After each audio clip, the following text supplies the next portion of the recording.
انت مش مريحاني، ده وش انتقام. اللي حصل امبارح مش هيمر كده. النهارده هيتربوا بس من غير ما يحسوا. أنا معاكي بس من بعيد.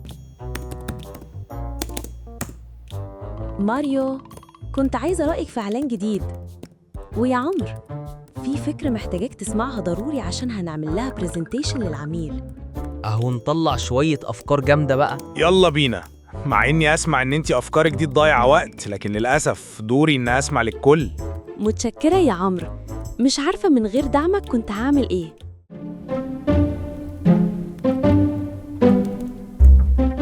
بس ركزوا، لازم تقولوا الجمل دي كأنكم في مؤتمر، وصدقوني الأداء الطبيعي هو اللي هيوصل الفكرة. أنا مريم، مسؤول عن كل الأخطاء اللي بتحصل في الشغل، واعترف إن مريم كانت دايماً أذكى مني، وإني بسلمها تاسكات كتير ناقصة البريف وهي بتتعامل بثقة. وبقول بصراحة مريم أحق مني تبقى مديرة التسويق وكرييتور الشركة.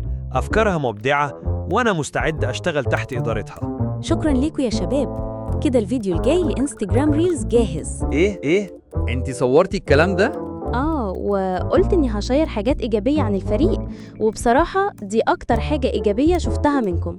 ده تهديد علني. مش تهديد، ده تسويق ذاتي باستخدام أدوات رقمية. مالكوا يا شباب؟ وشكوا مخطوف كده ليه؟